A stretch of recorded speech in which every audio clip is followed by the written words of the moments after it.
മുതിർന്ന മാധ്യമ പ്രവർത്തകൻ KJ ജേക്കബ് ചേരുകയാണ്.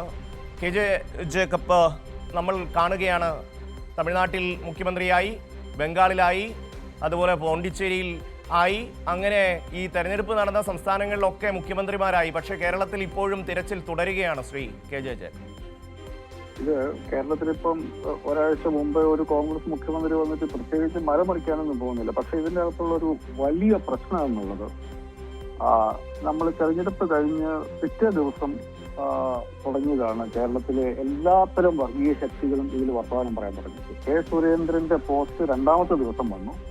ആര് തീരുമാനിച്ചാലും ഇത് പാണക്കാട്ടെ തങ്ങളാണ് തീരുമാനിക്കുന്നതെന്ന് ജമാഅത്തെ ഇസ്ലാമിക്കാർ ഇറങ്ങി. VD സതീശൻ അല്ലെങ്കിൽ പിന്നെ ആളുകൾ തെരുവിൽ ഇറങ്ങുമെന്ന് പറഞ്ഞു.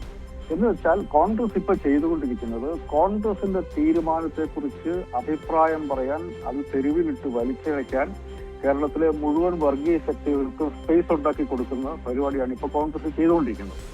കോൺഗ്രസ് ഇത് നേരത്തെയും ചെയ്തിട്ടുണ്ട്. ശരിക്കും മുസ്ലിം ലീഗിന് 5ാമത്തെ മന്ത്രിസ്ഥാനം എന്നുള്ളത് അവർക്ക് ലെജിറ്റിമേറ്റ് ആയിട്ട് അവകാശപ്പെട്ടതായിരുന്നു ഉമ്മൻചാണ്ടി മന്ത്രിസഭയിൽ.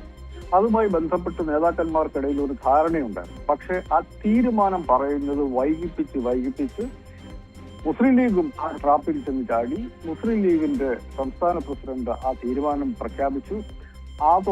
അത് കേരളത്തിലെ RSS BJP ഹിന്ദുത്വ വർഗീയവാദികൾക്കും ക്രിസ്ത്യൻ വർഗീയവാദികൾക്കും കൊടുത്ത വലിയ ഊർജം എന്നുള്ളത് ഇതുവരെ അതായത് ശരിക്കും കേരളത്തിലെ RSSന്റെ ഏറ്റവും വലിയൊരു ടേണിംഗ് പോയിന്റ് എന്ന് പറയുന്നത്.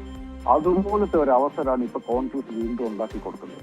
ഒരാവശ്യമില്ല, ഏതായാലും ഈ 3 നേതാക്കന്മാരിൽ ഒരാളെ തെരഞ്ഞെടുക്കാൻ വേണ്ടി പറ്റുള്ളൂ. ആ തീരുമാനം പാർട്ടിയുടെ സിസ്റ്റം അനുസരിച്ച് ഇവർ തന്നെ പറഞ്ഞുകൊണ്ടിരുന്നതാണ്.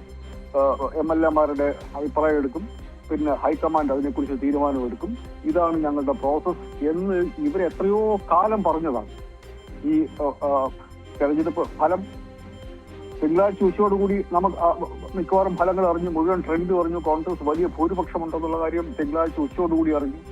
2 നിരീക്ഷകന്മാർ ഇവിടെ വന്നിട്ട് ചൊവ്വാഴ്ച വൈകുന്നേരം ഒരു മുഖ്യമന്ത്രിയെ പ്രഖ്യാപിക്കുന്നതാണ്. ഈ സമയത്തിനുള്ളിൽ ഈ ഇപ്പൊ ഒരാഴ്ച താമസിച്ചു എന്നുള്ളതല്ല പ്രശ്നം.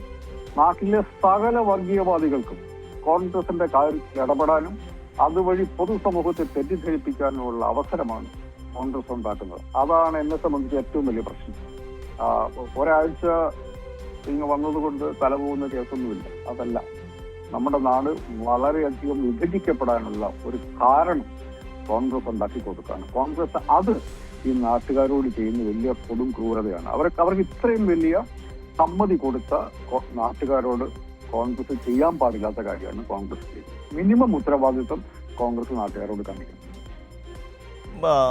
ശ്രീ KJ ജേക്കബ്, ജമാഅത്ത് ഇസ്ലാമിയുമായി ബന്ധപ്പെട്ട ഒരു മാധ്യമത്തിൻ്റെ ഒരു പ്രധാനപ്പെട്ട വ്യക്തി കഴിഞ്ഞ ദിവസം പറയുകയാണ്, കേരളത്തിൽ ഈ തെരഞ്ഞെടുപ്പിൻ്റെ അജണ്ട സെറ്റ് ചെയ്തത് നമ്മളാണ്, നമ്മൾ ഉദ്ദേശിച്ച തലങ്ങളിലേക്ക് അതിനെ എത്തിക്കാനും കഴിഞ്ഞു എന്ന് പരസ്യമായി പറയുകയാണ്. ഒന്ന് ആലോചിക്കൂ, നമ്മൾ ഇതുപോലെ മതേതരമായി നിൽക്കുന്ന എല്ലാ ജനസമൂഹവും ഒരുമിച്ച് ജീവിക്കുന്ന ഒരു സമൂഹത്തിൽ ഇത്തരം പ്രഖ്യാപനങ്ങൾ, നേരത്തെ താങ്കൾ പറഞ്ഞതുപോലെ മുസ്ലിം ലീഗിൻ്റെ ഒരു ഇടപെടൽ, ശരി തെരഞ്ഞെടുപ്പ് കഴിഞ്ഞു, അത് അവസാനിച്ചു, പിന്നീട് അതിൻ്റെ വഴിക്ക് വിടുക. ഇതിപ്പോൾ മുഖ്യമന്ത്രിയെ ഞങ്ങൾ തീരുമാനിക്കും, മന്ത്രിമാരെ ഞങ്ങൾ തീരുമാനിക്കും, ഞങ്ങൾ ഈ ഭരണം കൊണ്ടുപോകും എന്നൊരു മെസ്സേജാണ് ഈ സമൂഹത്തിന് നൽകിയിരിക്കുന്നത്. ഇത് താങ്കൾ പറഞ്ഞതുപോലെ ഹിന്ദു വർഗീയതയ്ക്ക് വലിയ വളമാണ് നൽകാൻ പോകുന്നത്. അതിൻ്റെ അകത്ത് ഇനി നമ്മൾ എത്ര അത് കണ്ടില്ല എന്ന് വെച്ചാലും അത് യാഥാർത്ഥ്യമാണ്. പല സംസ്ഥാനങ്ങളിലും നമ്മൾ അത് കണ്ടതാണ്. അത്തരമൊരു നിലപാടിലേക്ക് പോകാനുള്ള അവസരം ശരിക്കും കോൺഗ്രസ് ഉണ്ടാക്കി കൊടുക്കുകയാണ് ചെയ്തത്. എന്നാൽ അതിൽ ഇടപെടാതിരിക്കാനുള്ള മാന്യത ഇവർ കാണിക്കണമായിരുന്നു. ശ്രീ KJ ജേക്കബ്, മുസ്ലിം ലീഗ് സാധാരണഗതിയിൽ ഒരിക്കലും വഴിവിട്ട് വർത്താനം പറയുന്ന ആളുകളല്ല. അവർക്ക് ഈ സമൂഹത്തോടും നാടിനോട് ഉത്തരവാദിത്തമുള്ള ആൾക്കാർ തന്നെയാണ്. ഞാൻ അവരങ്ങനെ തന്നെയാണ് കാണുന്നത്. അവർക്കും മനുഷ്യരോട് ഉത്തരം പറയണ്ടേ, അവരുടെ അണികളോട് അവർക്ക് ഉത്തരം പറയേണ്ടതല്ലേ. അപ്പൊ അങ്ങനെ വരുമ്പോഴാണ് അവരും ഇതിൽ പറയാൻ പാടുന്ന വെച്ചാൽ പറയാൻ പാടില്ല എന്ന് ഞാൻ വിചാരിക്കുള്ളൂ. അവരും കണക്കാക്കണം, ഇതിപ്പോ ഒരാഴ്ച താമസിച്ചുകൊണ്ട് തലപോകുന്ന കേസൊന്നുമില്ല. അവരും കയറി അഭിപ്രായം പറയാണ്. അവരും കയറി അവർക്കും അവർക്ക് ഊഹിക്കാം. അവർ പരസ്യമായിട്ട് അവർക്ക് ഹൈക്കമാൻഡിനോട് പറയാം, കോൺഗ്രസ് ഹൈക്കമാൻഡിനോട് അവർക്ക് പറയാം, നിങ്ങളൊരു തീരുമാനം വേഗം എടുക്കണം എന്നാണ് മുസ്ലിം ലീഗ് പറയേണ്ടത്. അതല്ലാതെ മുസ്ലിം ലീഗിനോട് ഇവർ അഭിപ്രായം ചോദിച്ചു. സാധാരണ അതിൽ അങ്ങനെ ചോദിക്കാറുള്ളതാണെന്ന് എനിക്കറിയത്തില്ല. പരസ്യമായിട്ട് അങ്ങനെ നമുക്ക് കിട്ടാറില്ല.